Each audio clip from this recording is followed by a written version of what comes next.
요한복음 6장 26절부터 35절까지의 말씀입니다. 예수께서 대답하여 이르시되 내가 진실로 진실로 너희에게 이르노니 너희가 나를 찾는 것은 표적을 본 까닭이 아니요 떡을 먹고 배부른 까닭이로다. 썩을 양식을 위하여 일하지 말고 영원하도록 있는 양식을 위하여 하라. 이 양식은 인자가 너희에게 주리니 인자는 아버지 하나님께서 인치신 자니라.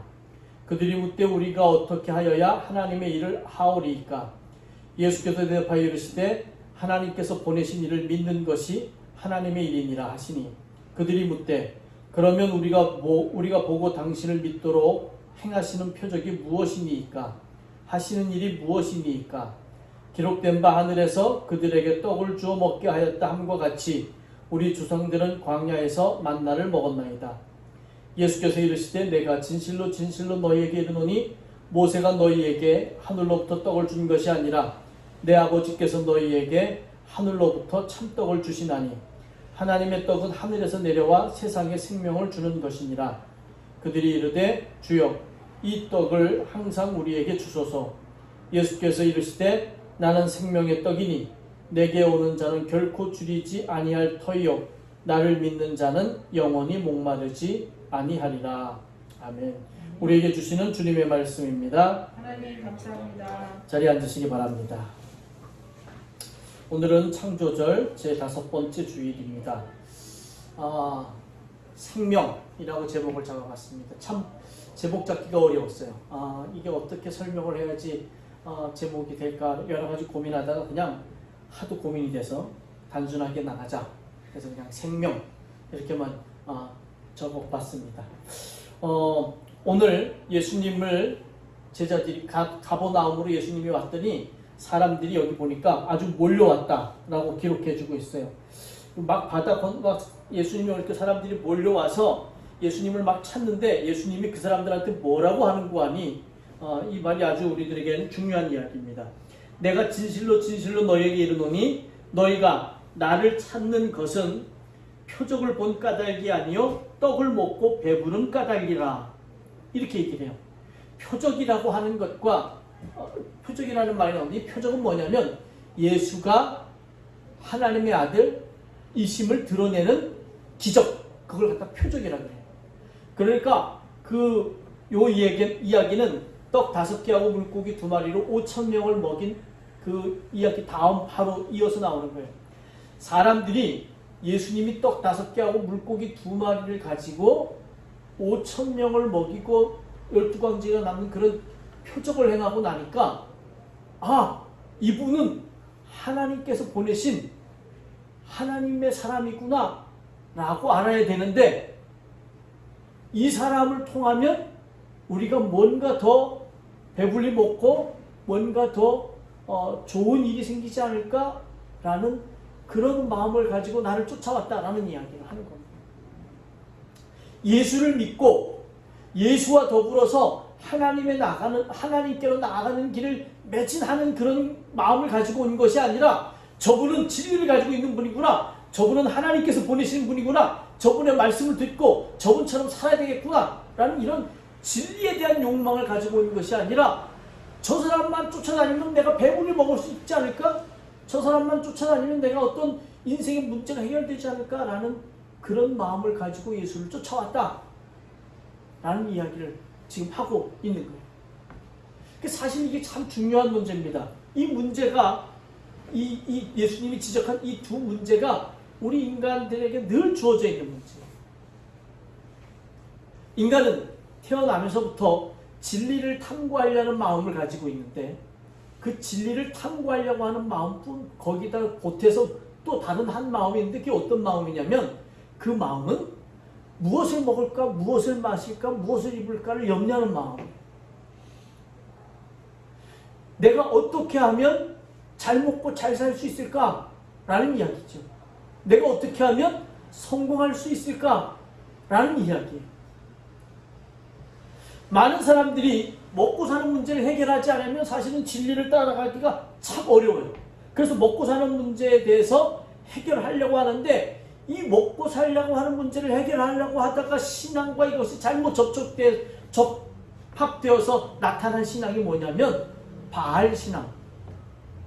뭐냐면 물질을 숭배하는 신앙이라는 거죠. 성공을 쫓아가는 신앙이라는 거예요. 이게 기복신앙, 우리나라에서는 기복신앙, 뭐 삼박자 구원 뭐 이런 이야기들로 많이 표현이 되는데 복을 구하는 거예요. 신앙. 우리의 신앙은 예수님이 말씀하신 것처럼 진리를 쫓으려고 하는 신앙, 하나님을 향해서 나가려고 하는 신앙, 이것이 되어야 하는데 우리의 신앙이 먹고 사는 문제와 잘 결합되어서 거기에서 신앙이 약간 변질이 되니까 바알의 신앙, 풍요의 신앙, 기복의 신앙으로 넘어간다는 거예요. 자본주의는 그 밑바닥에 바알 신앙이 깊게 깔려 있습니다. 그래서 돈을 많이 번 사람, 하나님의 복을 받은 사람, 높은 지위에 올라간 사람, 하나님의 복을 받은 사람이라고 기본적으로 생각하게 된다는 거죠. 진짜 예수님이 사람들에게 알려주고 싶은 것은 어떻게 하면 나처럼 나와 같이 하나님께로 나아갈 수 있을까? 어떻게 하면 나처럼 하나님과 하나 될 수 있을까? 어떻게 하면 진리의 길로 들어서서 자유롭게 될 수 있을까?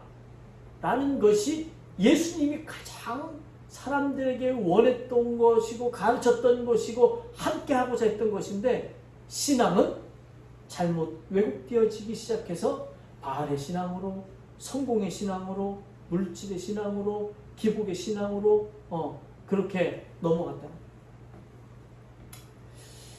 오늘 출애굽기 말씀 읽었습니다. 출애굽기에 이제 모세가 이스라엘 백성을 데리고 이집트에서 나와서 광야로 들어왔는데 처음에 그냥 막 이스라엘 사람들이 얼마나 흥겨웠는지 몰라요.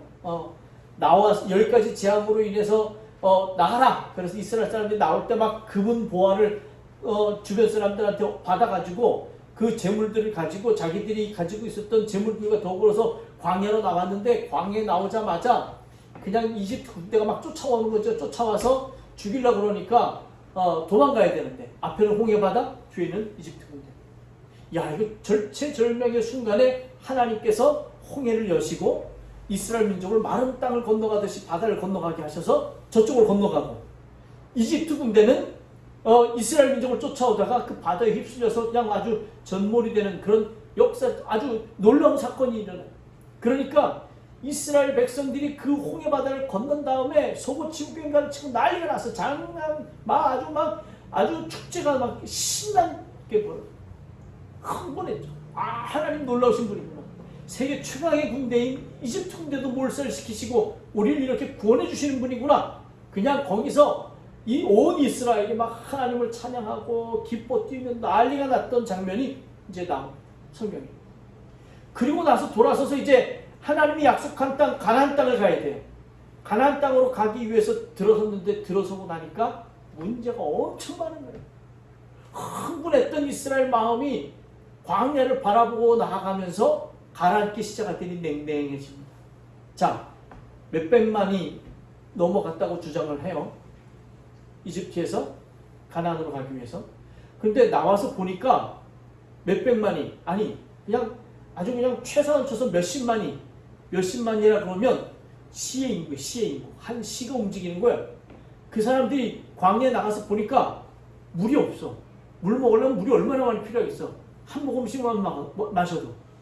밥을 먹으려니 그 밥 식량이 얼마나 모자라겠어. 이 사람들이 딱 돌아서고 나니까 앞에 놓여있는 광야는 자기네가 살던 이집트하고는 전혀 다른 황량한 곳이에요.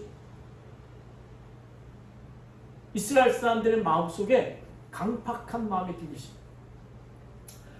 이집트에 있을 때는 눈치를 보고 노예로 살았지만 이집트 자체가 워낙 풍성한 나라였기 때문에 먹고 사는 거에 대해서는 그렇게 걱정하지 않았는데, 먹고 사는 문제가 바로 딱 이집트에서 나오자마자 자기들이 그렇게 흥분했던 이집트에서 출애굽한 것에 대해서 그렇게 흥분하면서 축제를 벌였던 그 모습에서 광야를 딱 보자마자 이스라엘 사람들 마음속에 강팍한 마음을 꽉 찼어요. 왜? 먹을 게 없어. 마실 게 없어. 어떻게 살아야 될지 아무것도 모르게 막막한 상황이야. 그래서 이스라엘 사람들이 야, 우리를 이집트에 놔두지 왜 여기 데리고 나와서 여기서 굶겨 죽이려고 하는 거냐? 라고 막 아론하고 모세한테 와서 막 소리 지르면서 이제 난리를 피우는 장면이 지금 오늘 읽었던 장면.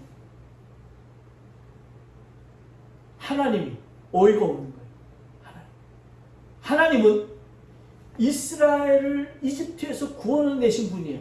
이집트에서 출애굽시키신 분이에요.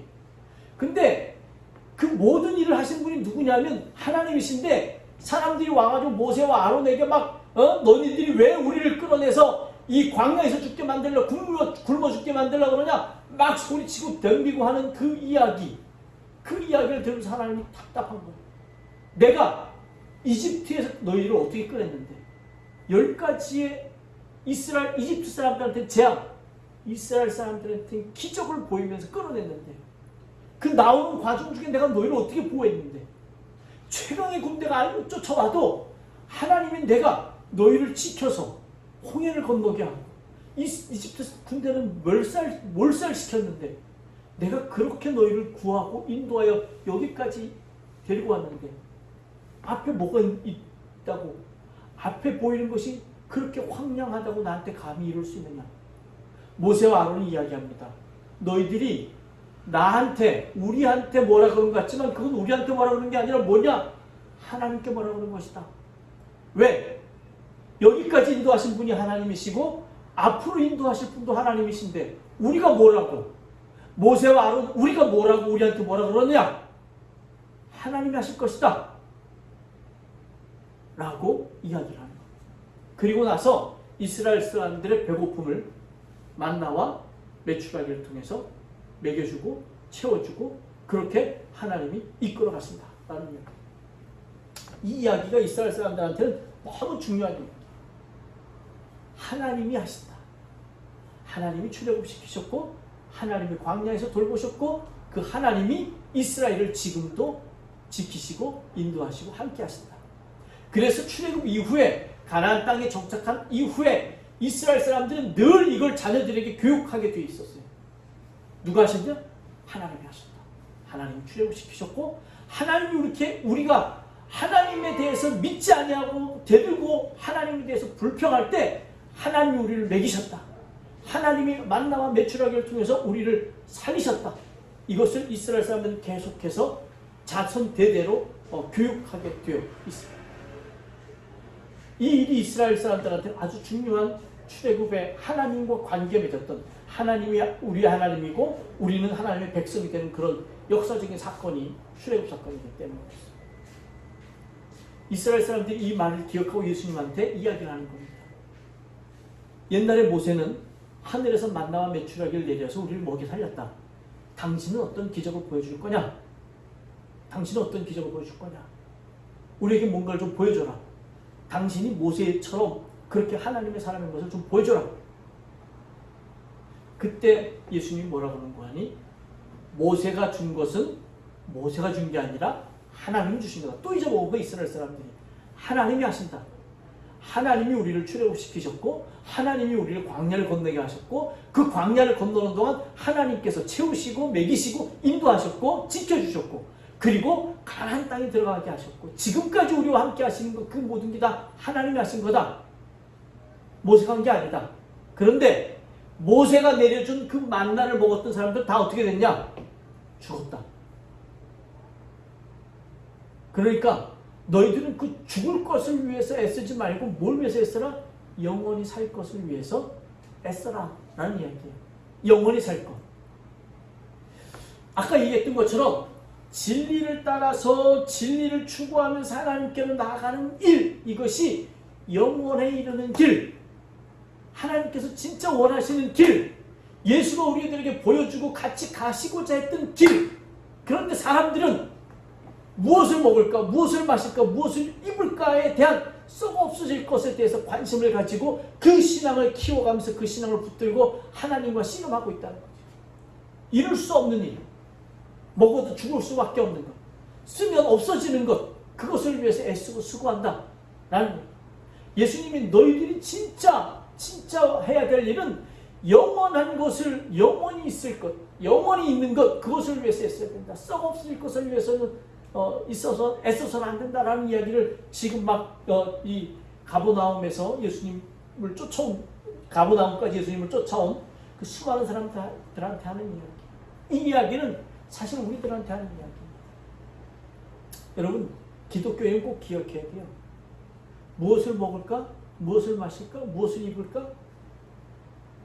염려하지 말아요. 그렇다고 그거 염려 안 하니까 그 다음엔 그냥 편안하게 그냥 하루하루 그냥 내가 하고 싶은 대로 그냥 편안하게 살다가 하나님 나 어차피 채워주시니까, 이건 절대 아니죠. 우리 삶에서 자기가 처한 곳에서 최선을 다해야 합니다. 왜? 내가 최선을 다할 때 그 최선을 다한 모습을 통해서 하나님은 하나님의 일을 이루십니다. 자, 학생들은 뭐가 최선을 다해야 되는 거예요? 공부. 선생님은? 가르치는 일. 그런데 학생과 선생님이 공통인 점이 있어요. 공통 분모가 있어요. 뭐가 있어요? 신앙적으로 보면 둘 다 신앙이라는 거. 꼭 기억해야 돼요. 나는 학생, 나는 교사, 나는 회사원, 나는 뭐, 거기에서 최선을 다해야 돼. 군인은 군인으로서, 경찰은 경찰로서, 정치인은 정치인으로서 최선을 다해야 돼. 그래서 좋은 정치를 해야 되고, 잘 가르쳐야 되고, 잘 배워야 되고, 잘 지켜야 되고, 잘 돌봐야 되고. 그런데 그 모든 것 안에 우리가 꼭 기억해야 되는 건, 우리는 뭐다? 그리스도인이다. 신앙인이다. 신앙인으로 최선을 다해야 돼요. 그러니까 학생이 공부를 열심히 해야 되는데, 요즘 모든 학생들이 다 공부를 열심히 하는데 옆에 있는 친구가 야, 나 지난 시간 잘 못 들어서 좀 보여줘. 내가 왜? 이게 누구예요? 이거 학생으로 최선을 다한 거지만 그리스도인으로서, 신앙인으로서 최선을 다한 거 아니에요? 아니에요. 신앙인으로서, 신앙인인 학생이야, 신앙인인 교사야, 신앙인인 목사야, 신앙인인 정치가, 신앙인인 회사원, 신앙인으로서의 회사원이 부정한 일을 할 수 있겠는가? 회사원으로서는 부정한 일을 할 수 있어요. 왜? 회사에서 원하니까. 회사에서 시키니까. 야, 그거 이렇게 속여. 야, 그거 이렇게 해서 이렇게 만들어. 무슨 방법을 써서든지 이게 자본주의 사회니까 그렇게 해요. 신앙인이면. 무슨 방법을 쓸 수 있을까? 무슨 방법이든지 못 쓰죠. 신앙인이면. 두 개의 길이 있는데, 하나는 신앙인의 모습으로 살아가는 그리스도인이 있고, 신앙으로 살아가는 사람이 있고, 하나는 온전한 신앙이 아닌 기복신앙, 바알신앙을 가지고 살아가는 사람이 있어요. 온갖 부정한 방법, 온갖 세상의 술수를 다 써서 무엇을 이뤄내고 그걸 하나님께 영광을 돌린다. 이건 무슨 신앙이라고? 바알신앙이게. 이게 기복신앙입니다. 그 사람들에 대해서 예수님이 뭐라고 하냐면, 너희들이 썩어 없어질 것으로 살지 말고 영원한 것으로 살아라. 영원한 것으로 살아라. 라고 얘기를 하고 있는 겁니다. 여러분, 우리가 잘 기억해야 돼요. 내가 사는 하루 24시간 365일 내가 사는 평생이 그리스도인입니다. 그리스도인으로서 흠없이 거룩하게, 하나님이 거룩한 것처럼 거룩하게 살아야 돼요. 무엇을 먹을까 마실까 입을까 염려하지 말고 그냥 하나님이 옳게 여기시는 그 일을 위해서 헌신하면서 나아가야 됩니다. 그게 그리스도인의 삶이에요. 그렇게 살아라. 어떻게 그렇게 살 수 있습니까? 어떻게 하나님의 일을 우리 할 수 있습니까? 그랬더니 생명의 떡에 대한 이야기를 이제 하시기 시작합니다. 생명의 떡을 먹어라. 그러면 그와 같이 될 것이다 라는 이야기예요. 생명의 떡이 뭐죠? 라고 물었더니 나다. 내가 생명의 떡이다. 라고 예수님이 이야기를 합니다. 사람들이 의아하죠. 자, 예수님, 내가 생명의 떡이다. 날 먹어라. 자, 빨리 쉬어 나와서 나 먹어라. 아니, 사람 어떻게 잡아먹어? 당시 사람들도 그렇게 생각할 거 아니에요. 내가 생명의 떡이다, 날 먹어라. 나를 먹으라는 이야기가 뭘까? 나를 먹어라. 내가 생명의 떡이니까 나를 먹어야 된다는 거예요. 오늘 우리가 고린도전서에 있는 말씀을 읽었는데, 이것은 나의 몸이니 이를 행하여 나를 기념하여라. 이것은 나의 피니 이 내 피를 먹고 나를 기념하여라 라고 이야기를 하는 말씀을 우리가 고린도전서 11장에 있는 말씀을 읽었습니다. 내가 여러분에게 전해준 것은 주님께로부터 받은 것입니다. 곧 예수께서 잡히시던 밤에 빵을 들어서 감사의 기도를 드리신 다음 빵을 떼시고 이것은 너희를 위하여 주는 내 몸이니 이것을 행하여 나를 기억하여라 하고 말씀하셨습니다. 또 식후에 잔을 드시고 감사의 기도를 드리신 다음 말씀하셨습니다. 이 잔은 내 피로 세운 새 언약이다. 너희가 마실 때마다 이것을 행하여 나를 기억하여라. 그러므로 여러분은 이 빵을 먹고 이 잔을 마실 때마다 주님의 죽음을 선포하고 이것은 주님께서 다시 오실 때까지 하십시오. 성만찬에 대한 이야기를 하고 있어요. 이것은 주님의 몸이고 이것은 주님의 피다. 아니, 이게 주님의 몸이고 이게 주님의 피다. 맞는 말인가요? 건우, 신우. 맞는 말인가? 이게 주님의 몸이고 주님의 피다. 맞는 말이지.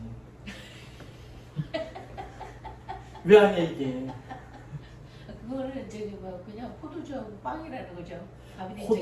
포도주와 빵, 이것이 가지고 있는 성분, 그 성분과 사람의 몸의 성분이 사실 거의 비슷해요. 사람의 몸의 탄소나 나무의 탄소나 동일한 원소예요. 빵과 포도주로 구성되어 있는 걸 원소로 분류해 보고 사람의 몸과 분류해 보면 별 차이가 없다는 거죠. 그냥 다 원소잖아요, 그렇지? 이과적으로 생각해 보면 다 이게 원소예요. 사람의 몸이 다 원소로 되어 있는 거지. 이렇게 되어 있지만 과학적으로 분석하면 다 이게 원소예요. 이거 똑같이 원소고. 그러니까 사람이, 음식이, 우주가 다 한 몸인 거예요. 한 몸인 거예요. 예수가 나를 먹고 생명을 얻어라.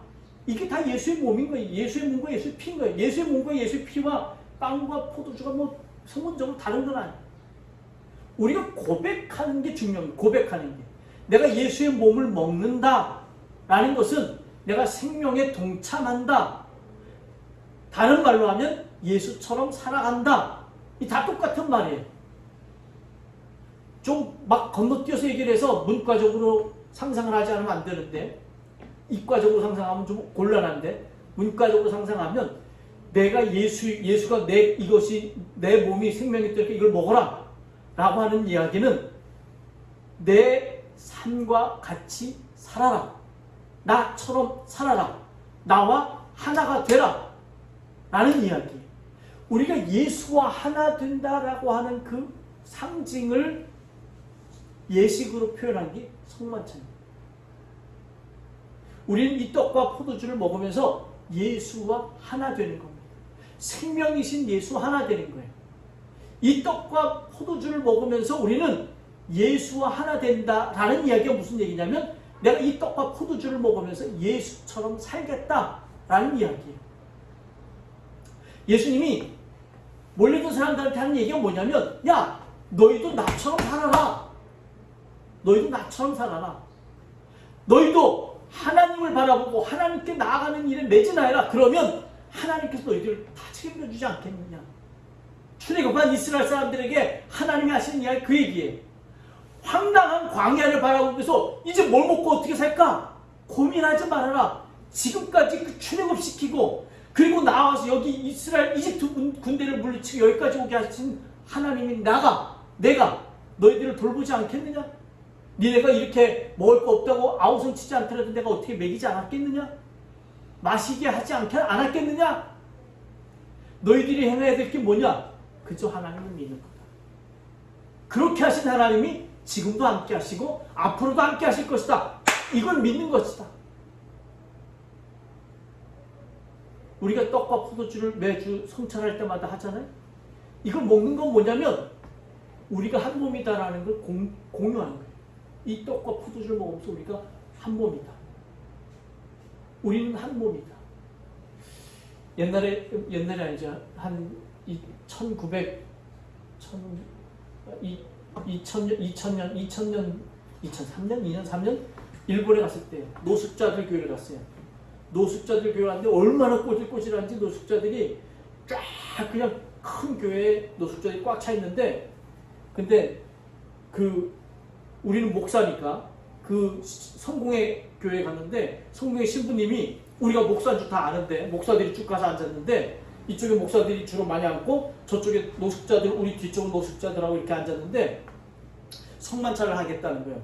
성만찬을 하면 보통 목사들을 불러서 도움을 청하는데 성만찬을 하겠다고 그러더니 갑자기 당신 좀 이리 나오라고 그러는데 노숙자를 나오라는 거예요. 손도 그냥 안 씻은 노숙자.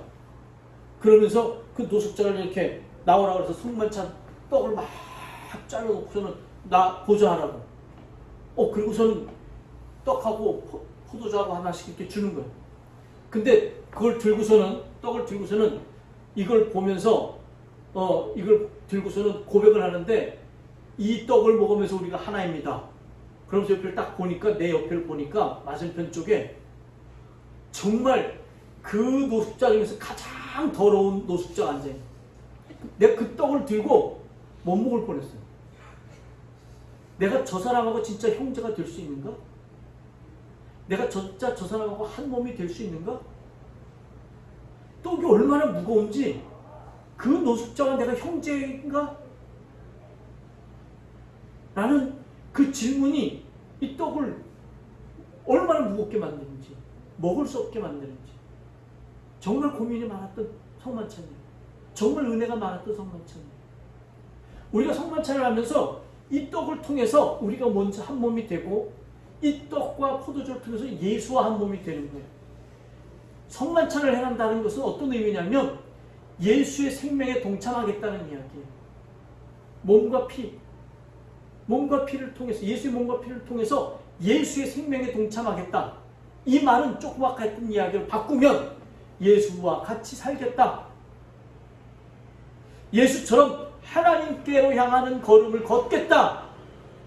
무엇을 먹을까, 무엇을 마실까, 무엇을 입을까를 고민하는 것이 아니라, 세상의 풍요와 세상의 성공을 추구하는 것이 아니라 하나님을 향해서 나아가겠다. 그 길이 고난의 길이고 그 길이 십자가의 길이라 할지라도 그 길을 가겠다라는 고백을 가지고 먹는 게 성만찬이에요.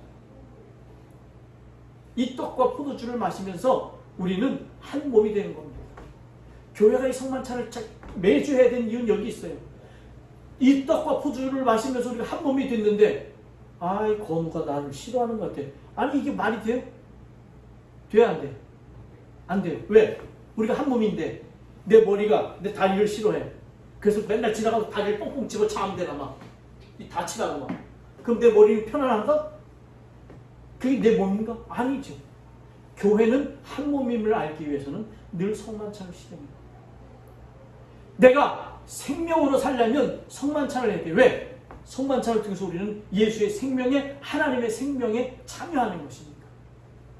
성만찬은 매주 해야 돼요. 왜? 우리가 성만찬을 하면서 예수처럼 살겠다고 결단하는 거니까 우리는 성만찬을 매주 행해야 합니다. 예수님께 몰려온 오병이어의 궤적을 보고 몰려온 사람들에게 너희들이 어떤 길을 갈 것이냐. 제발 썩어 없어질 세상의 그 유혹에 넘어가지 말고 하나님께서 원하시는, 하나님께로 나아가는 생명의 길, 그 길을 가자 라고 사람들에게 요청하는 겁니다. 하나님이 창조절 5번째 주일이 우리에게 원하는 게 뭘까? 생명이에요. 생명. 이 생명에 참여해라. 그 생명에 참여하는 길, 예수처럼 살아라. 예수처럼, 예수와 같이 살아라. 창조절 5번째 주일에 하나님이 우리들에게 원하시는 말씀.